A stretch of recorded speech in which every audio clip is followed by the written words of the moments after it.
यं प्रव्रजन्तमनुपेतमुपेतकृत्यं द्वैपायनो विरहकातर आजुआव पुत्रेति तन्मयतया तरवो विनेतुं तं सर्वभूतहृदयं मुनिमानतोऽस्मि। ओम सर्वमंगलमांगल्ये शिवे सर्वार्थसाधिके शरणे त्र्यंबके गौरी नारायणी नमस्तुते। प्रिय भक्तजनों, जय माता जी। आज मैं आपके समक्ष सुखदेव जी की कथा कहने जा रहा हूँ, जिसमें व्यास जी कहते हैं, भगवान विष्णु भट्ट पत्र पर सोए हुए थे। उनका मन आश्चर्य के उमड़े समुद्र में डूब रहा था। उसकी यह दशा देखकर भगवती मुस्कुरा कर कहने लगी, विष्णु, तुम क्यों विस्मय विमुग्ध हो रहे हो? भगवती महाशक्ति के प्रभाव से तुम मुझे पहचान नहीं पाते।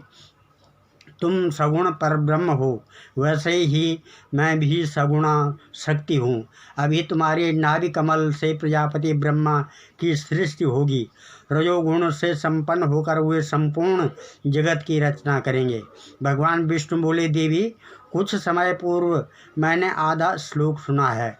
वह परम रहस्यमयी वाणी किनके मुख से निकली है? महालक्ष्मी बोली, विष्णु सुनो, मैं सगुणा स्वरूपा चतुर्भुजी भगवती हूँ। यह मेरा परिचय है। महाभाग, तुम जान लो, उन्हीं निर्गुणा भगवती ने यह आधा श्लोक कहा है।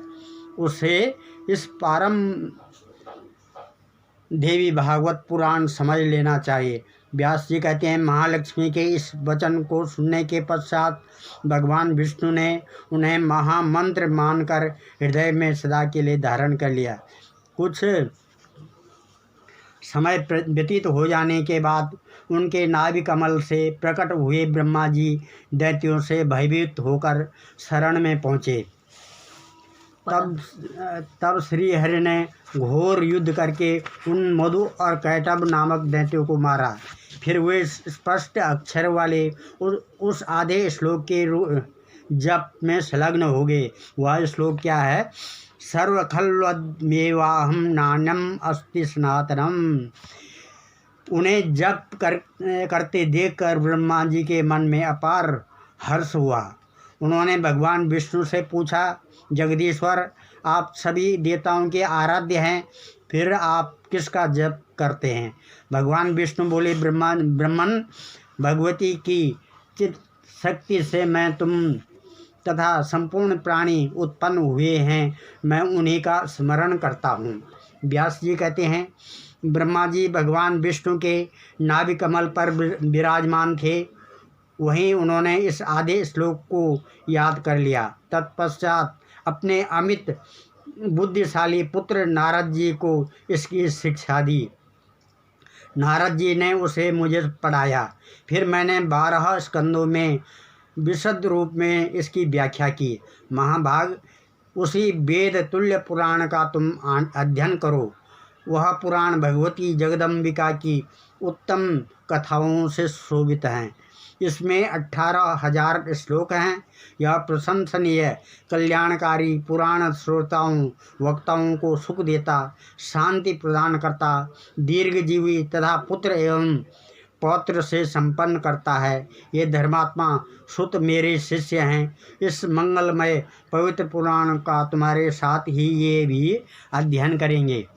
सुत जी कहते हैं, इस प्रकार कहकर व्यास जी ने अपने पुत्र सुखदेव जी को तथा मुझको देवी भागवत का उपदेश दिया। व्यास जी के पावन आश्रम पर रहकर मैंने देवी भागवत का अध्ययन किया। तब भी अन्य लोगों की भांति सुखदेव जी के हृदय में शांति नहीं आई। इस प्रकार सुखदेव जी को चिंतित देखकर व्यास जी ने उनसे पूछा, पुत्र, तुम निरंतर क्यों इतने चिंतित रहते हो? पुत्र, यदि मेरे कहने से तुम्हारे मन को शांति न मिले तो तुम जनक जी जिसके रक्षक हैं उस मिथिलापुरी में चले जाओ। वहाँ राजा जनक जीवन मुक्त एवं बड़े सत्यवादी हैं। महाभाग, वे तुम्हारे अज्ञान को दूर कर देंगे। पुत्र, तुम उन नरेश के पास जाकर अपनी शंका का निराकरण कर लो।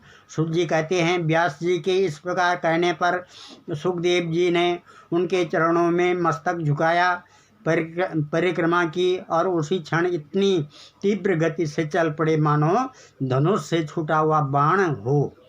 उन्हें जाते समय मार्ग में अनेक समृद्धशाली देश, वन, वृक्ष, फूले फले खेत, तप करने वाले तपस्वी, मंत्री की दीक्षा से शोभित यजमान, योगाभ्यास में रत योगी, वानप्रस्थ, शिव के उपासक, सूर्य के उपासक, शक्ति के उपासक तथा विष्णु के उपासक दिखाई पड़े। उन्हें देखते हुए महामति सुखदेव जी मिथिला पहुँचे। धन धान्य से परिपूर्ण उस उत्तम नगरी में जाने पर उन्होंने देखा सभी प्रजा सुखी है और सर्वत्र सदाचार का पालन कर रहे हैं।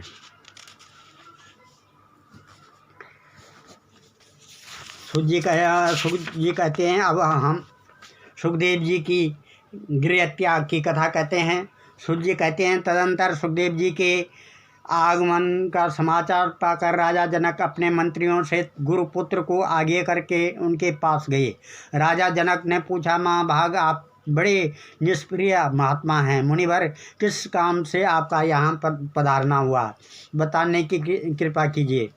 सुखदेव जी बोले, महाभाग, पिता व्यास जी ने मुझसे कहा कि तुम विवाह कर लो, क्योंकि सभी आश्रमों में उत्तम गृहस्थ आश्रम ही है, परंतु उनकी आज्ञा को बंधन मानकर मैंने उसे स्वीकार नहीं किया। मैं संसार के बंधन से मुक्त होना चाहता हूँ, मुझे क्या करना चाहिए यह बताने की कृपा करें। जनक जी ने कहा, सुने, मोक्ष मार्ग का अनुसरण करने वाले ब्राह्मण को चाहिए कि पहले उनका यज्ञोपवीत संस्कार हो, तब विद्या पढ़ने के लिए वह गुरु के यहाँ निवास करें, उसका समावर्तन हो, तब वह विवाह करके गृहस्थ आश्रमी बन जाए, मन पर अधिकार रखे, पुत्र और पौत्र हो जाने पर वानप्रस्थ हो जाए, तपस्या करके काम क्रोध आदि 6 शत्रुओं पर विजय प्राप्त करे, न्यायपूर्वक संपूर्ण अग्नियों का अपने में आवाहन करके चौथे आश्रम में पैर रखे। विरक्त पुरुष ही सन्यासी होने का अधिकारी है। यदि विराग नहीं हुआ तो कभी भी संन्यास लेना उचित नहीं है। श्री सुखदेव जी ने पूछा, बुद्धि में वैराग्य और प्रत्यक्ष ज्ञान एवं परोक्ष ज्ञान का उदय हो जाने पर गृहस्थ आदि आश्रमों में रहना आवश्यक है या वन में। जनक जी ने कहा, मानद बलवती इंद्रियों पर अधिकार प्राप्त करना बड़ा कठिन काम है। यदि संन्यास ले लेने पर भी काम वासना जग उठे तो फिर वह पुरुष सुंदर पदार्थ खाने, कोमल शैया पर सोने, इंद्रिय सुख भोगने तथा पुत्र पाने की इच्छा को कैसे शांत कर सकता है। वासनाएं बड़ी दुर्जर है, ये शांत नहीं होती, अतः इनका वेग शांत करने के लिए क्रमशः त्यागी बनना चाहिए। सन्यासी हो जाने पर भ्रष्ट हो जाए तो फिर उसके लिए कोई भी मार्ग सहज नहीं है। सुख जी कहते हैं, जनक जी का उपर्युक्त कथन सुनकर सुखदेव जी का मन मुग्ध हो गया, उनकी शंकाएं नष्ट हो गई। उसी क्षण जनक जी से आज्ञा लेकर वे व्यास आश्रम को चल पड़े। पुत्र को आते हुए देखकर व्यास जी के सुख की सीमा न रही। अब पिता के आश्रम पर रहना उन्हें अभिष्ट हो गया। पितरों की एवं सौभाग्यवती कन्या थी। उस सुंदरी का कन्या का नाम था पीवरी। योग पथ के पथिक होते हुए भी सुखदेव जी ने उसे अपनी पत्नी बनाया। उस कन्या से उन्हें 4 पुत्र हुए, कृष्ण, गौरप्रभु, भूरी और देवश्रुत। कीर्ति नामक की एक कन्या हुई। फिर सुखदेव जी अपने पिता व्यास जी का साथ छोड़कर कैलाश के सुरम्य शिखर पर गए और उन्होंने अविचल समाधि लगा ली। परम सिद्धि मिल जाने पर उनका आसन शिखर से ऊपर उठ गया। आकाश में वे ऐसे चमकने लगे मानो महान तेजस्वी सूर्य चमक रहे हों। धन्यवाद।